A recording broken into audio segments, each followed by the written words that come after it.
Hello and welcome to Mock the Week. I'm Dara O'Brien. The big news this week, with Live 8 taking place this weekend and the G8 summit about to start, campaigners are trying to make it clear to George Bush that a lot of the world's problems could be solved with a tiny amount of food. Just one pretzel swallowed the wrong way. George Bush finally agreed to give more money in aid after seeing a video showing the plight of young people in the third world, which he found very moving. Particularly the bit where Mowgli got scared by the big snake. Bush was recently introduced in turn to 5 African leaders. John Kafur of Ghana, Tanja Mamadou of Niger, Festus Mogae of Botswana, Armando Guebuza of Mozambique, and Hifikepunye Pohamba of Namibia, at which point the president's head exploded.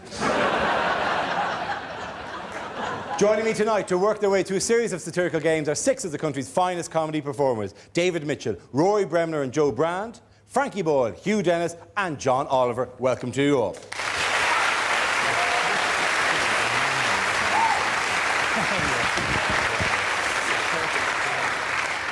Let's kick off with a round called Headliners. I show the team the photo of someone who's been making the news this week, along with the initial letters of a newspaper headline. The teams have to tell me what the letters stand for. This one is for both teams. Here's a picture of Tony Blair and Home Secretary Charles Clarke. So what does BWCB stand for? Blair worships Crazy Bush. I know she's not actually in the picture, but is it Blair wants Kaplan beheaded? It's more of a dance thing going on. I think it's Blair wins Cha-Cha battle. Or Blair waves credibility goodbye. Or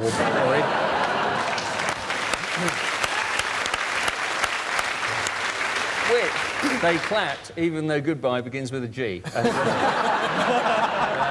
I just say that is the level... That's satire.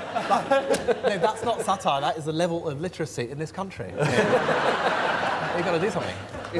Is it boyish wave camouflages bullshit? Or is it burn the witch, Sherry Blair?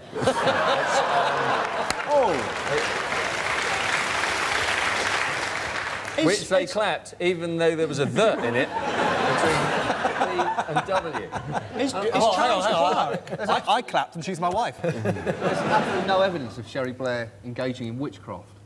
I think we should test her. We should dunk her and find out. No, yeah, you could, because that would be the Blair Witch Project. Unbelievable. Hang on a second. Frankly, phenomenal work. You pop them up, I knock them over. Rory heads it in the back of the net. It's glorious. Oh. Dara, can I ask, is Charles Clarke in the background there, or is he just a tiny wee man who lives underneath Blair's armpit? He pops out every so often to talk about ID cards. Or is it Britain wants Calais back? I think it's a reasonable demand. If we talk, if the CAP's on the table and the rebates on the table, let's put Calais on the table as well. What do you mean Calais back? We had Calais. We had Calais. Agincourt, have you forgotten? We had Calais right up until quite a long time ago. Calais fell during the reign of Queen Mary I, and she said she died, she had Calais written across her heart. It was ours. What have you ever owned? Well, we had some stuff, then you came along and took it. And now we're slowly trying to get it back off you, so I don't advise doing this for France either. Yeah. So you had Calais for a while, and you think now this is the right time in which to re-demand the return of Calais. That's why the Channel Tunnel comes up there, really. It's for troop movement. It's to get... The sudden march on Europe by the panel is quite scary, isn't it? OK, Blair wrong, cards bad. I think it is about ID cards. Is it Blair wins card backing? It actually is Blair wins card battle, which refers to the vote this week in the House of Commons on the proposed identity card bill, which was passed by just 31 votes. You in favour of this? You know, Of I'm ID totally cards? in favour of ID cards. Often I wake up in the morning and I think, what is my identity? All I have to tell me are all the cards in my wallet and what my face looks like in the mirror. And I've realised that what I really need is to have my identity put on a giant computer like I'm some sort of sex case, Dara. Are you not already on a number of computers as if you were some sort of sex? You just claimed you're on a sex offender's computer. I don't mind. To be honest, you know, it's so hard to get in the edit of this thing anyway. You might as well just pretend to be a paedophile. You get more screen time. Anyone knows I'm not a paedophile because I don't have a beard. What worries me about it, and it doesn't worry me at all particularly, apart from the biometric testing of the fingerprints and the irises of your eyes, because I don't like the idea of some hairy great border guard staring into my eyes on the basis that some of them might quite enjoy it. A friend of mine actually went to Bulgaria a long time ago, but they looked at his passport, and on his passport photo, he'd actually had a beard, which he'd shaved off before he went on holiday. And so this guard sort of looked a bit confused, and he explained he used to have a beard. This guard actually went and got a bit of fur and gaffer taped it to his face. Looked at him, and then they shot him.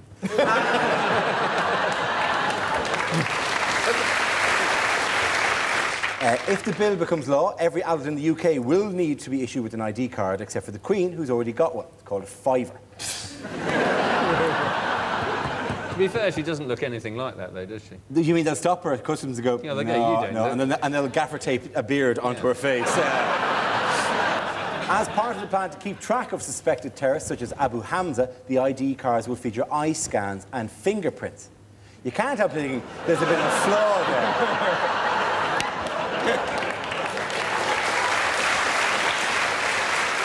The winner of that round was Rory's team.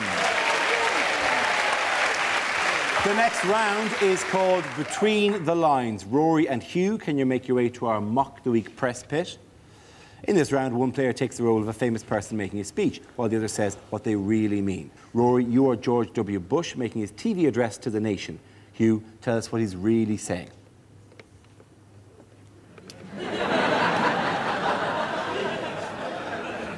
My fellow Americans.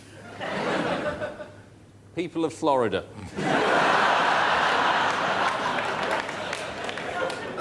2 years ago, I declared that hostilities in Iraq were over. Unfortunately, nobody told the other side. See, we proved them wrong in Iraq. They said there was no link between Iraq and Al-Qaeda. There is now. What people have to understand is the problem was essentially our lack of intelligence. People have to understand. The problem is essentially my lack of intelligence.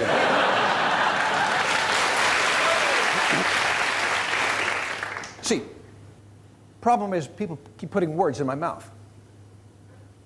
Imagine what it would be like if they didn't. But we will stay in Iraq until the job is done.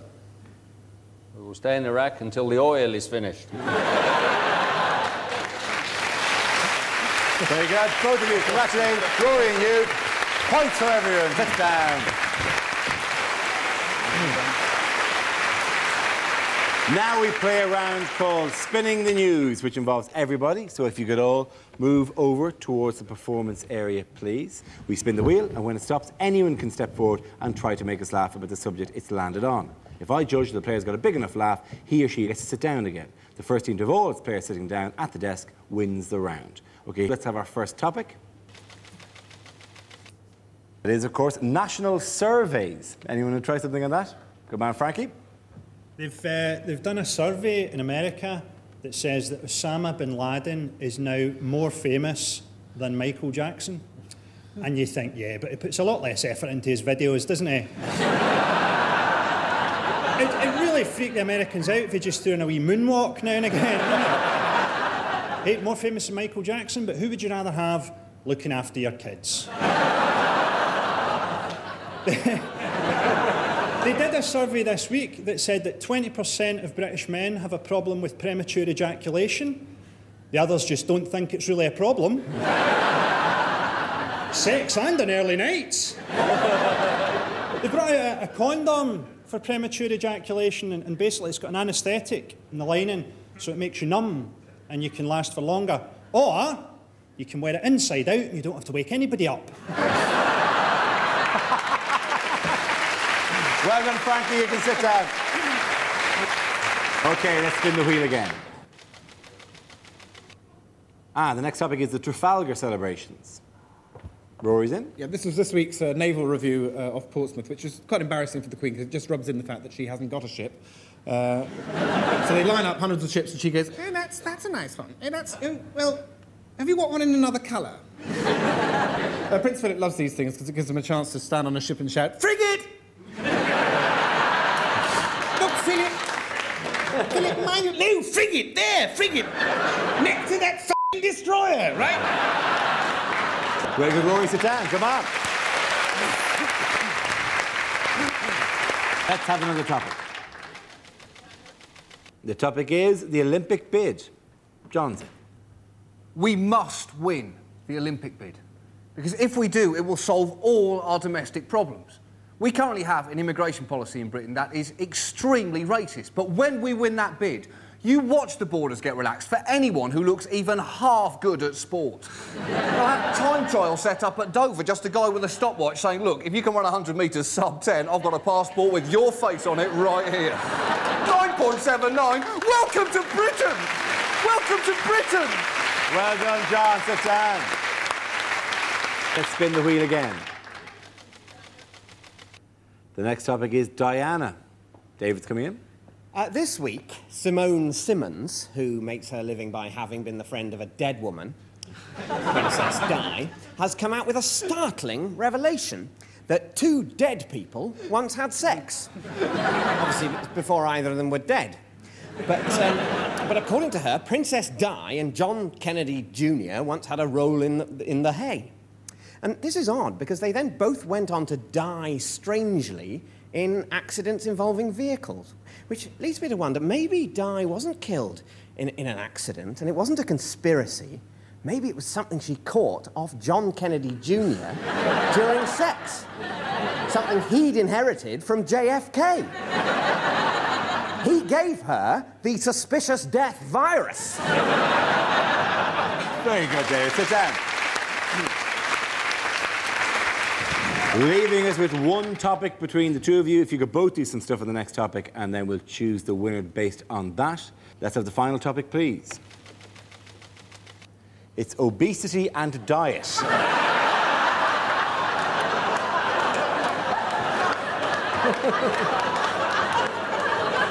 Hugh, would you like to go first?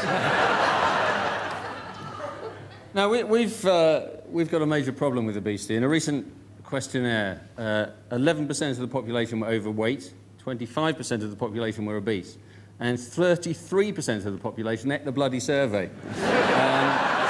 But eating bad food goes right back to the Bible, doesn't it? That's why we stand no chance. In the Bible, you see, land of milk and honey, what's that? That should have been the land of low-fat yoghurt and a nice green salad. And as for the loaves and the fishes, what was he cooking? Cod in breadcrumbs. What chance do we have? Very good, Hugh. But on the topic of obesity and diet, to possibly win the round, Joe Brand. Any jokes on this?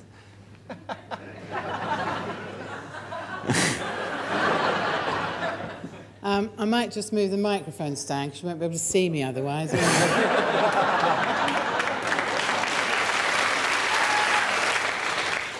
See, the thing is, I think fat people are an easy target, literally, obviously. And actually, you know, you might think I eat a lot, but I don't really. And what actually happened with me was I went on the pill when I was 16 and put on 4 stone, so that proved to be a very effective contraceptive, obviously. I think Joe has to be the winner there. Well done, Joe. Come on back over. All the points go to Joe, Rory and David. This round is called If This Is the Answer, What Is the Question? On the board are 6 categories relating to current events. For each category, I read out an answer, and the players have to guess what the question might be. David, do you want to choose? Yeah, can I have the environment, please? OK, the category is the environment. The answer is between 19 and 23. What is the question? Is it where the postman puts mail for number 27?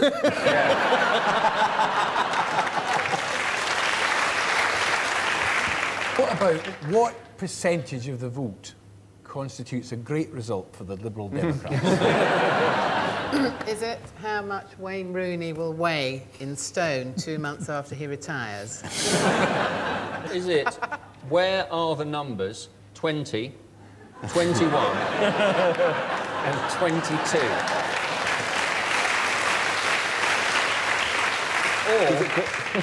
Or, if you're Peter Stringfellow, how old is too old? Is it the number of times I'd listened to the Coldplay LP before slipping into a fatal coma?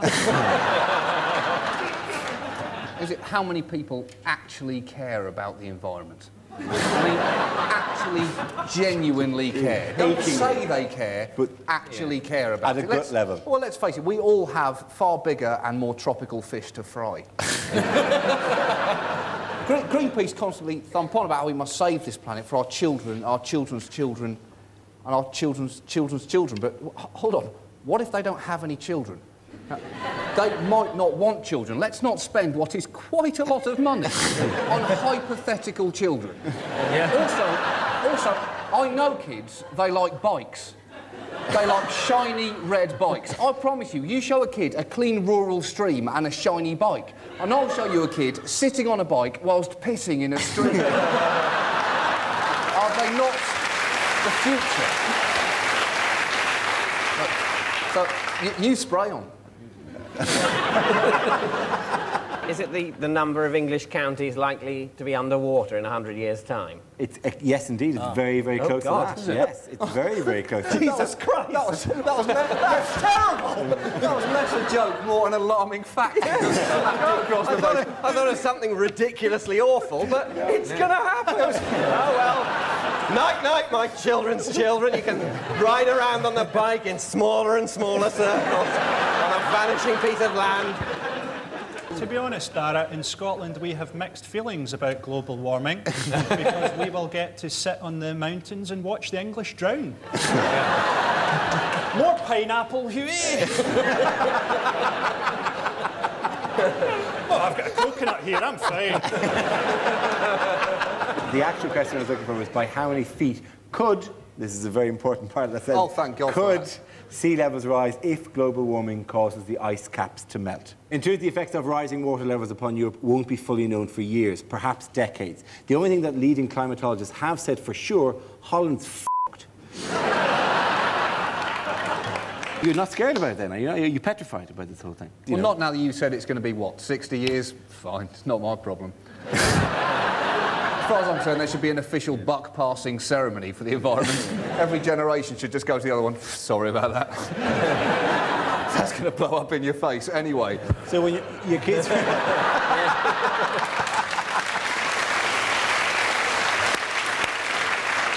Hugh, which category would you like? Scandal, please. You'd like scandal? The answer is no, no, no. What is the question? In alphabetical order, what are Ian Paisley's 3 favourite words? Or, how would the word no sound if you said it once in a cave? Is it the name of a new musical based on the life of John Leslie?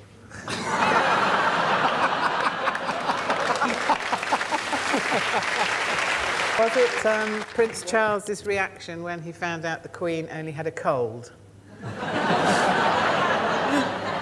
I'll give you a clue. It's to do with football. Ah, well, it's thingy then, isn't it? Faria Alam. Yeah. Yes, indeed it is. The question I was looking for is, what answer did Faria Alam give last year when asked by the Mail on Sunday whether David Davies had flirted with her? The interview seemed to contradict statements Faria Alam made at this week's Employment Tribunal that the executive director had propositioned her. The FA has denied her claims for unfair dismissal. Did you know how David Davies described Sven Göran Eriksson today? As a seagull He said he's a seagull because he wraps himself around people. What goes on? What sort of crazy-ass seagulls live in David Davis's mind? Someone has been sexually assaulted at Euro Disney there by a big cartoon seagull. Oh, yeah. Oh, no! No pictures. When the No pictures. It's just great to imagine Sven-Göran Eriksson's dating technique. It's just to go to a restaurant and then suddenly go... Have you had enough foreplay? just hover around the place going, you finished with it yet? There's still a bit there. So what about the expenses? It's all put it on the bill. Barry Lamb claimed at the tribunal that when the scandal broke, her FA bosses gave her a severe grilling, which was a relief, and she was afraid she might get a roasting. That's the end of the round. Difficult to gauge there, but I really think it's between David and Frankie going for the points of that one. So well done to both of them. This round is called Prime Minister's Questions. For the purpose of this game, I'll be the Speaker of the House of Commons. Rory, you're going to take on the role of Tony Blair. David and Joe, you're his Labour front bench colleagues. Hugh, you'll be a Conservative leader with your front bench, which is, of course, Frankie and John. You'll be taking a small story but treating it as if it's the heavyweight issue of the week. To start, I'd like to ask the Prime Minister for the government's reaction to the news that farmers have launched a campaign to get the term couch potato removed from the Oxford English Dictionary. They say the phrase makes the vegetable seem unhealthy and is bad for its image. Prime Minister? Yeah, Mr. Speaker, the House will wish to be informed of the campaign by the British Potato Council to have the words couch potato... I say potato. You may say potato, but we say potato. Well, you know... Well, in which case, let's call the whole thing off. Thank you. Can I congratulate the Prime Minister on his treatment of the word couch potato? My colleagues and I believe that the phrase couch potato, along with others such as sofa turnip and armchair carrot, are nothing less than an incitement to vegetable hatred. Well, I think, you know, I would accept those comments, but I would also, if I might, point out that the removal of words from the dictionary is actually not a new phenomenon. I myself have removed the word socialism. The words trade union have also been removed, and last time I looked in the dictionary to find the words weapons of mass destruction, I couldn't find them. Aren't there other words that it would be better for farmers to take out of the dictionary? Words such as over-subsidised and sheep-shaggers. And talking of over-subsidised, what is the government going to do about the enormous number of French fries which may appear in this country, along with Swedes and sprouts from Brussels?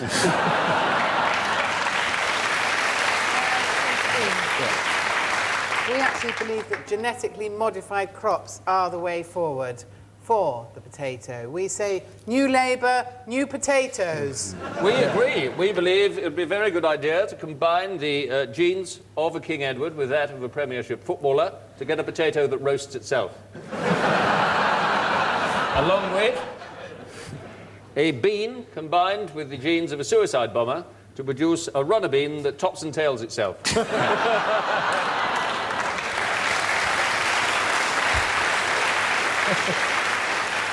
The party opposite can trade potato puns as long as they like, but when the chips are down,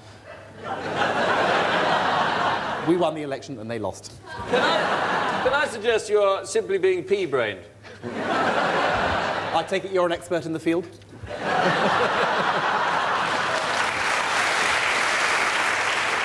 I certainly have ploughed that particular furrow yet. You see, I mean, this is... Yeah, oh, yeah. Huh? I can't think that you've gone to seed. No. All right. You know, I tell you, I look at the party opposite, and what do I see? I see 1 potato, 2 potato, 3 potato, 4. What will the party opposite do about the disputed territory of Kashmir?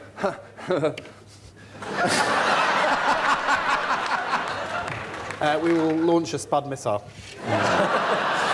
These ideas are half-baked.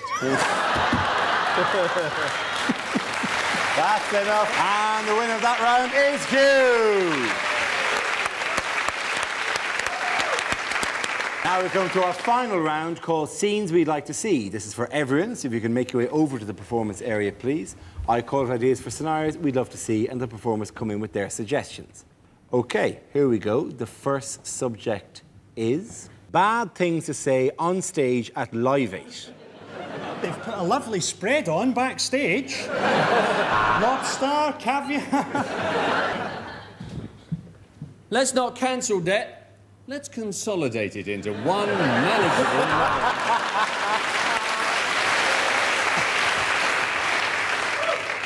I'm Michael Howard, and this is my rap for Africa. Whinging Africans, eh? Hands up who finds fair trade bananas a little dear.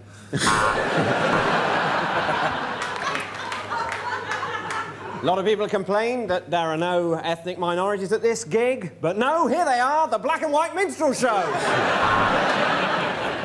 OK, the next topic is what the voices in Prince Charles's head are saying. Charles, this is the plants. You've betrayed us again. We're going to kill your new wife, too.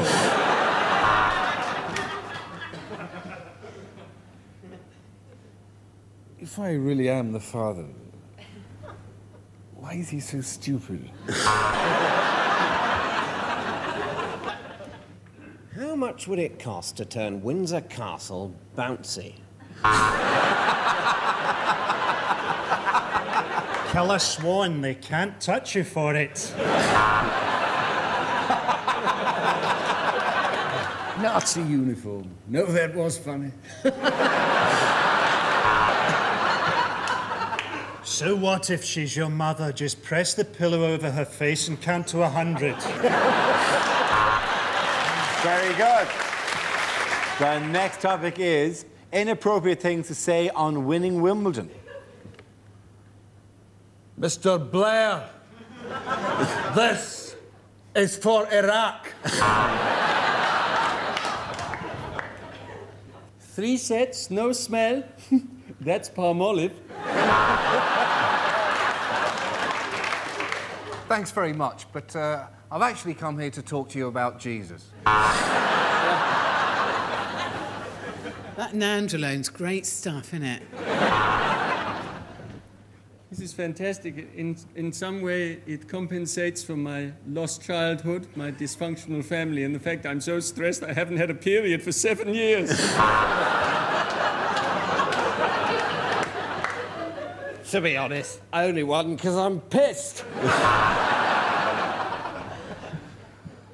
I'm delighted to have won and put all the drug rumours behind me, and I'd just like to thank my husband for sticking with me. It's been everything. It's been amazing. Apart from the crowd, who are a bunch of arseholes, and I wish they'd stop trying to share in what is essentially my triumph. I just got a blowjob in the dressing room from a womble.